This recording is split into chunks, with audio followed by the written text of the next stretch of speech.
Now we are going to start our Unit 2 Electronic Spreadsheet Advanced.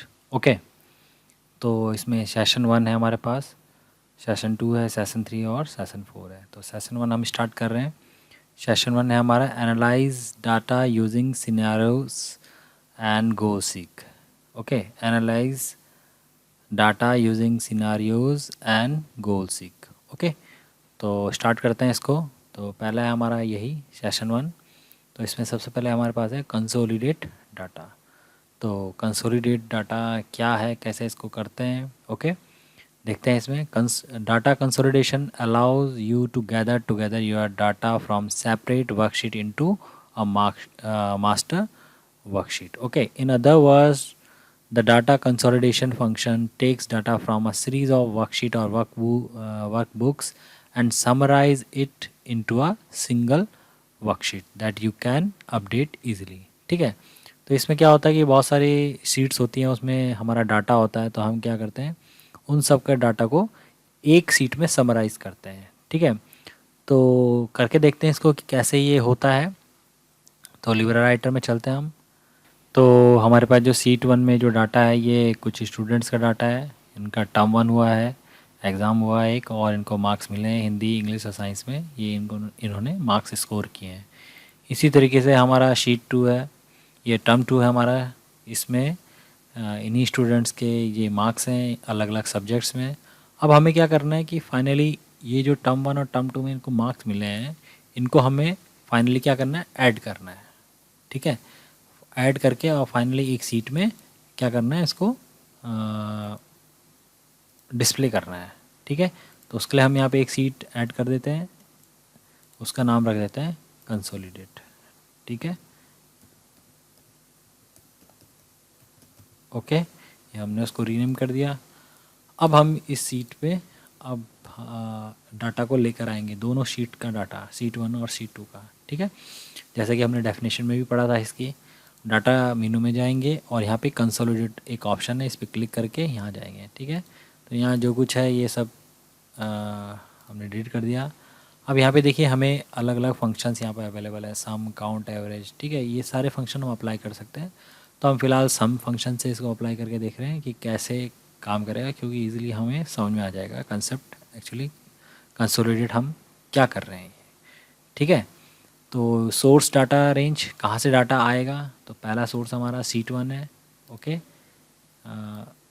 Seat 1 में जहाँ से data आएगा वो हमने सेलेक्ट कर लिया पूरी रेंज। ठीक है, इसी तरीके से इसको ऐड कर दो। फिर दोबारा हमें ऐड करना है कि और डाटा कहाँ से आएगा, सीट 2 से आएगा। इसको भी हमने यहाँ पे क्लिक करके ऐड कर दिया। अब ये कॉपी रिज़ल्ट 2 कहाँ दिखेगा हमें, तो कहाँ दिखना है हमें, ये हमने क्लिक कर दिया यहाँ पे कंसोलिडेट, ये आ गया इसका नाम। ठीक है,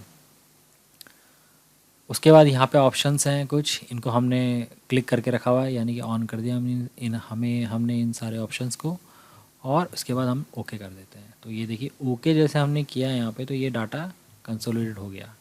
ठीक है, अब देखते हैं कि अखिलेश के टोटल मार्क्स जो 110 बनते हैं हिंदी में, टर्म 1 और टर्म 2 को मिला के। इसी तरह से इंग्लिश में 121 बनते हैं क्या, और या फिर साइंस में 80 बनते हैं क्या। ठीक है, तो शीट 1 में गए, अखिलेश के हिंदी में 50 मार्क्स थे और शीट 2 में उसके 60 मार्क्स थे। तो दोनों को जब हम ऐड करेंगे तो कितना आ जाएगा, 110 आ जाएगा।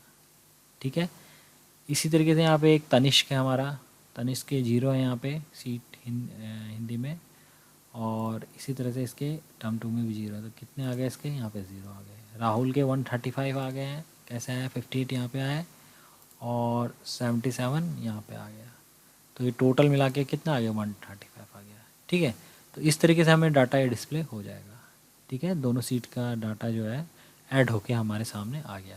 ठीक है, यहाँ पे देखेंगे कॉर्नर में ये प्लस बटन है, तो इनको एक्सपेंड कर सकते हैं हम, तो हमें पता चल जाएगा कि डाटा कहाँ से आ रहा है। देखो, अखिलेश शीट 1 से 50 नंबर आए थे, अखिलेश शीट 2 से 60 नंबर आए थे, इंग्लिश में 51 आए थे, और शीट 2 से 70 आए थे, और फाइनली वो ऐड होके 110 हो गए। तो हमें दिख क्या रहा है, ये वाला दिख रहा है एडिशन। ठीक है, तो एक्सपेंड करके भी देख सकते हैं हम कि डाटा आ कहाँ से रहा है, तो हमें पता चल जाएगा कि डाटा कहाँ से आ रहा है। ठीक है, तो इसी को कहते हैं आपका कंसोलिडेट। ठीक है, तो इसमें जो और भी फंक्शंस हैं उनको हम अप्लाई करके देख सकते हैं। यहाँ पे हम ये भी समझ लेते हैं कि इन ऑप्शन से क्या होता है। ओके, तो अनचेक कर लेते हैं रो लेबल्स को और देखते हैं क्या होता है। तो ये देखिए, रो पे जो लेबल्स थे यानी जो नेम थे वो हमें नहीं दिखे। ठीक है, इस रो पे जो लेबल था यानी कि जो नेम था वो नहीं आया यहाँ पे। ठीक है, ये देखिए शीट 1 पे जो नेम था या शीट 2 पे जो नाम था ये यहाँ पे नहीं आया। तो रो लेवल हटाने से रो के लेबल हट गया आपके। ठीक है, तो रो के जो नेम थे, ये रो 1 का जो नाम था वो नहीं आया, रो 2 का जो नाम था वो नहीं आया, रो 3 का जो नाम था वो नहीं आया यहाँ पे। ठीक है, उसके बाद इसमें दोबारा देख लेते हैं, रो वाले को रखते हैं, कॉलम वाले को हटा देते हैं तो क्या होता है। तो ये देखिए कॉलम के जो लेवल हैं वो हट गया आपकी। ठीक है, यहाँ पे इंग्लिश की एंट्री थी, ये साइंस की एंट्री थी, ये हिंदी की एंट्री थी, इंग्लिश हिंदी इंग्लिश और साइंस की एंट्री थी, वो सब एंट्रीज आपकी हट गई। ठीक है, उनके नेम वगैरह हट गए। ठीक है, तो ओके,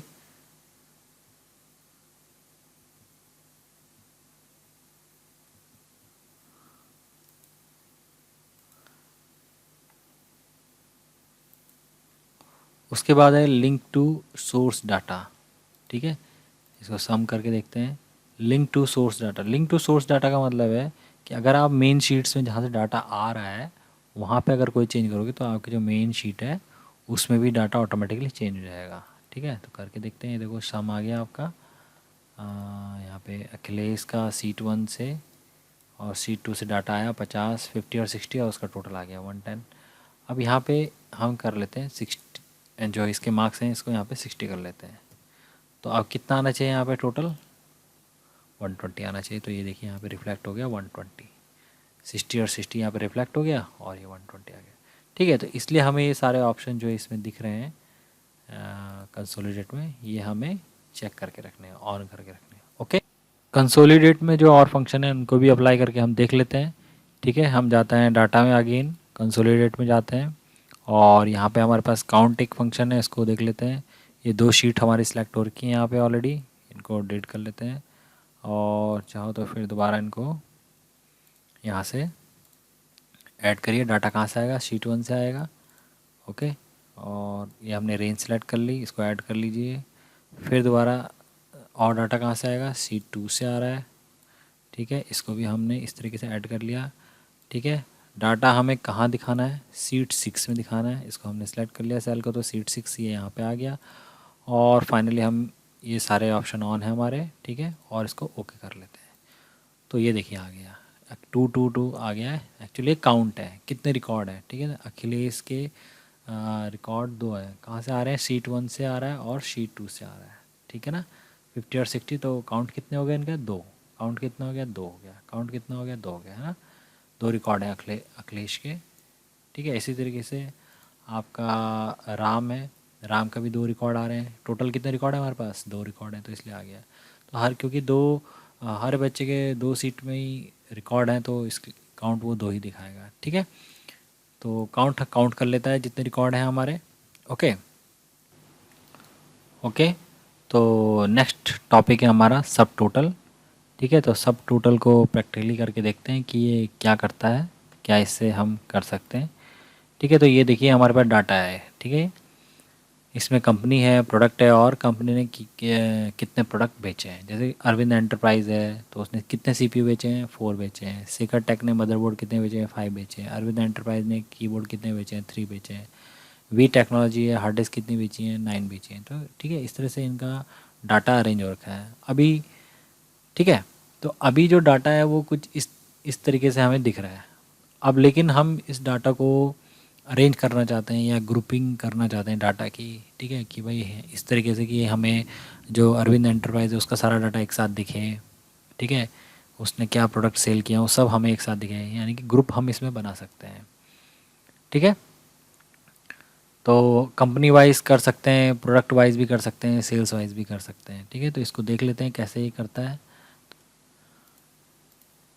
इसमें जो हम ग्रुपिंग कर सकते हैं 3 लेवल तक कर सकते हैं। ठीक है, तो हम उसके लिए डाटा में जाएंगे और यहाँ से सब टोटल को सिलेक्ट कर लेते हैं। ठीक है, ये हमारे हेडिंग्स आ गए यहाँ पे कि हम ग्रुप किसके बेसिस पे करना चाहते हैं, कंपनी के बेसिस पे करना चाहते हैं, प्रोडक्ट के बेसिस पे करना चाहते हैं, या सेल्स के बेसिस पे करना चाहते हैं। ठीक है, तो हमने कहा कंपनी के बेसिस पे करना चाहते हैं। तो अभी देखो जो डाटा है इस सीट में, जैसे अरविंद एंटरप्राइज़ की फर्स्ट एक एंट्री यहाँ पे, दूसरी यहाँ पे, तीसरी यहाँ पे, चौथी कहीं और होगी। ठीक है, तो क्या होगा जब हम इसको इसमें ग्रुप बनाएंगे कंपनी वाइज, तो सारा डाटा जो है अरविंद एंटरप्राइज़ का एक साथ हमें दिखेगा। ठीक है, फिर शेखर का एक टेक का एक साथ हो जाएगा, वी टेक्नोलॉजी का डाटा हमें एक साथ दिखेगा। ठीक है, तो अभी हम ये अप्लाई नहीं कर रहे हैं कैलकुलेट सब टोटल्स, इसको अप्लाई नहीं कर रहे हैं, इसको भी अप्लाई करके देखेंगे क्या होता है इससे। पहले फ़िलहाल हम सिर्फ ग्रुप बनाते हैं। ओके, और ओके कर लेते हैं। तो ये देखिए यहाँ पे देखिए अरविंद एंटरप्राइज़ की सारी जितनी भी एंट्रीज थी, चाहे उन्होंने कुछ भी बेचा है, सीपीयू बेचा, कीबोर्ड बेचा, वो सब एक साथ आ गए। हर्ष वाले एक साथ आ गए, साई इन्फोटेक एक साथ आ गए, शेखर वाले एक साथ आ गए, वी टेक्नोलॉजी का डाटा एक साथ आ गया। ठीक है, तो इस तरीके से ये डाटा हमारा अलग अलग ग्रुप में कंपनी वाइज जो है ग्रुपिंग होगी इनमें। ठीक है, तो अलग अलग रैंडमली ये अलग अलग पोजीशन में था, लेकिन ये अब एक साथ आ गया है। ठीक है, तो ये ग्रुप बन गए कंपनी वाइज। ठीक है, तो हमारा डाटा एक साथ आ गया। अब इसमें हम देखते हैं कि अब हम क्या करते हैं, कैलकुलेट कर लेते हैं सेल्स इन क्वांटिटी। ठीक है, कंपनी का डाटा, भाई जो डाटा है वो कंपनी वाइज ग्रुपिंग होगी उसमें। अब हम क्वांटिटी जो है, जो सेल्स हुई है, उसका टोटल जानना चाहते हैं कि किस कंपनी ने कितने प्रोडक्ट बेचे टोटल। ठीक है, तो सेल्स कितनी हुई टोटल, तो हमने सम कर दिया। ओके, तो सम कर दिया हमने। तो हम देख लेते हैं। तो ये देखिए अरविंद एंटरप्राइज सम नाम से यहाँ पे क्या आ गया, ये देखिए इस तरह से आ गया। तो टोटल इन्होंने कितने प्रोडक्ट बेचे हैं, ये टोटल कितने 15 प्रोडक्ट बेचे हैं इन्होंने। सीपीयू 4 सीपीयू बेचे, कीबोर्ड 3 बेचे, मदरबोर्ड 5 बेचे, और कीबोर्ड कितने बेचे, 3 बेचे। तो टोटल कितने हो गए, ये हो गए आपके 15। इसी तरीके से जो हर्ष टेक है, हर्ष टेक ने कितने टोटल प्रोडक्ट बेचे, 36 प्रोडक्ट बेचे। इसी तरीके से साइन इन्फोटेक है, इसने कितने बेचे, 72 प्रोडक्ट बेचे।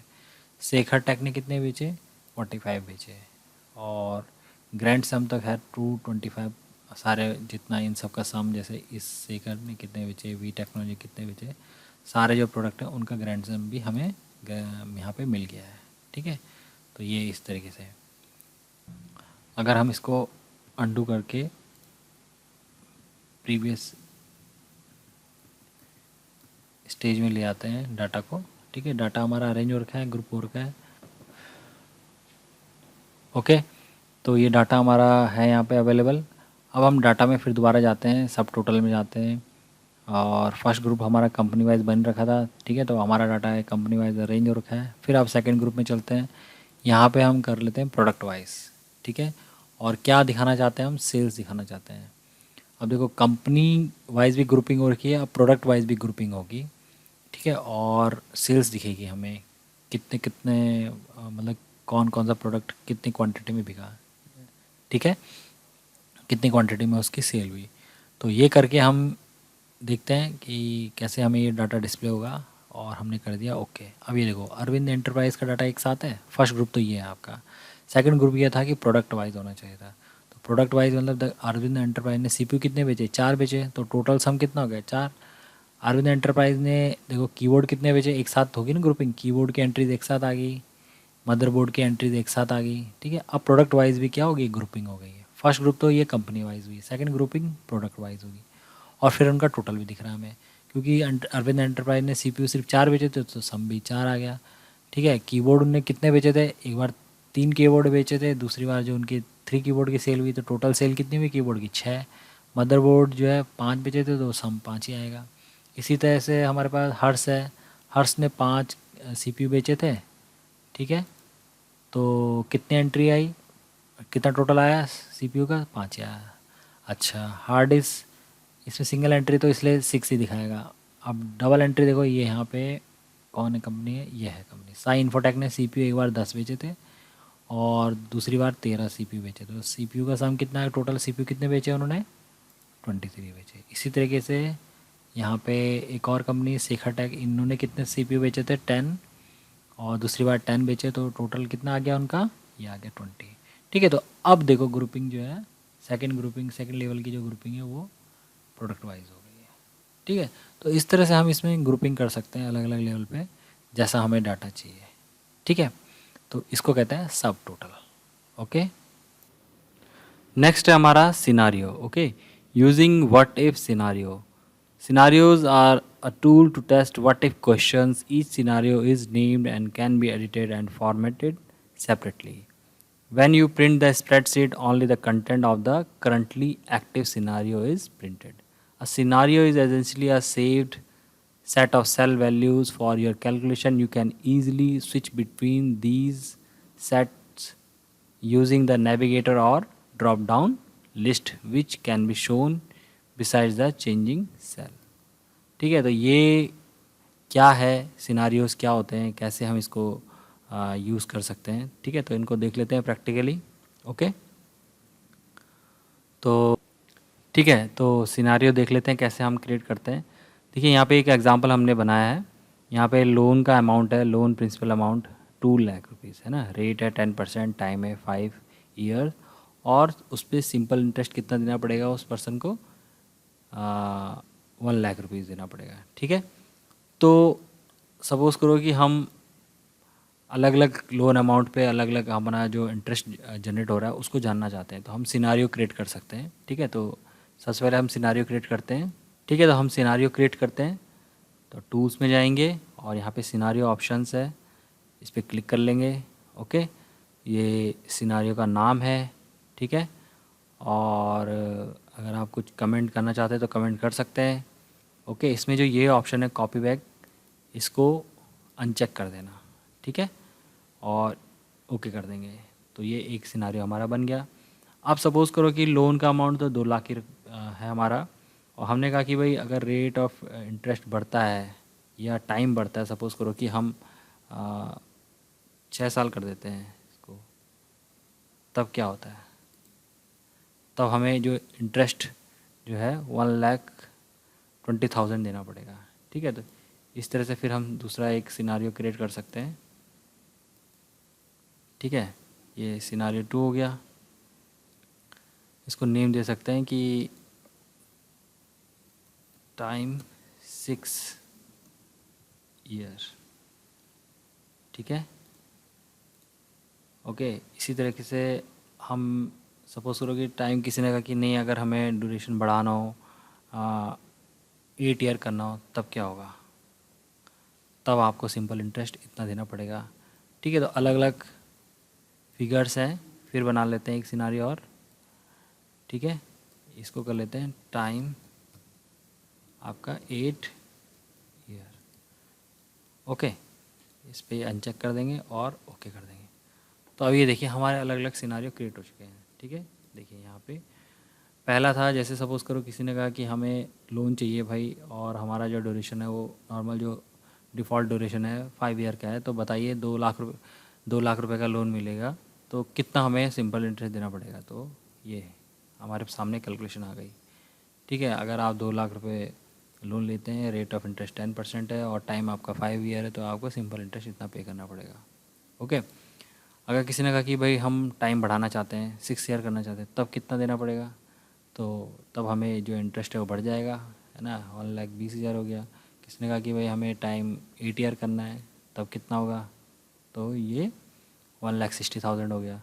ठीक है, तो इस तरह से हमने एक रेडीमेड कंडीशंस जो है बना के रख दिए हैं, ताकि हमें बार बार कैलकुलेशन ना करनी पड़े। ठीक है, तो इनको कहते हैं सिनारियोस। ओके ओके, तो हमारा व्हाट इफ सिनारियो में जो नेक्स्ट टूल है वो है हमारा गोल सीक। ठीक है, तो गोल सीक में क्या होता है, इसको हम करके देख लेते हैं। ठीक है, अब ये हमारे पास एक डाटा है यहाँ पे अवेलेबल है, जैसे ये हार्ड डिस्क की क्वांटिटी हमारे पास कितनी है, 20 हार्ड डिस्क है, और हमने किस प्राइस पे इनको ख़रीदा है, पर पीस 5 रुपीज़। सपोज़ करो कि एज्यूम करते हैं कि हमारे पास 20 हार्ड डिस्क हैं और हमने 5 रुपये पर पीस के हिसाब से इनको ख़रीदा है। अब हम सेल्स प्राइस जो हमारा है, किस प्राइस पे हम पर पीस बेचेंगे, 10 रुपीज़ है, तो हमारा प्रॉफिट कितना आएगा, 100 रुपीज़ आ गया।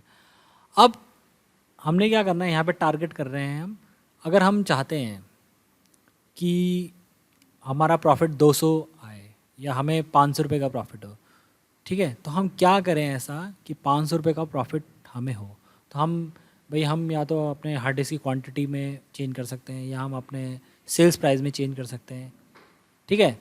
तो इसको देख लेते हैं, इसको समझ लेते हैं कैसे ये काम करता है। तो उसके लिए हम जाएंगे टूल्स में, गोल सीक में जाएंगे। तो गोल सीक में जाएंगे तो ये ऑप्शन आ गया फार्मूला।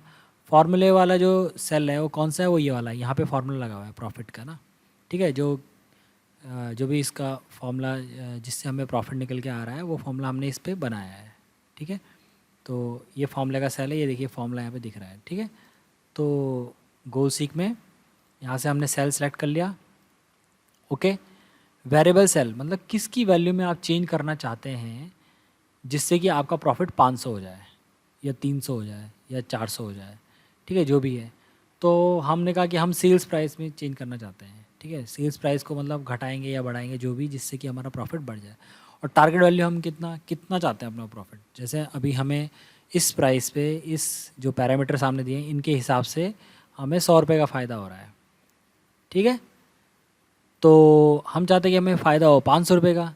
तो हम क्या करना चाहते हैं, यहाँ पे लिखेंगे 500, ठीक है। टारगेट वैल्यू क्या हमारी इतनी है, ओके। तो इसको देख लेते हैं। वेरिएबल सेल में हमने ये डाली थी वैल्यू, वेरिएबल सेल में हमने ये वैल्यू डाली है, फॉर्मूला इसमें है, और टारगेट वैल्यू हमें क्या चाहिए, 500 चाहिए, ठीक है। तो इसको करके देखते हैं,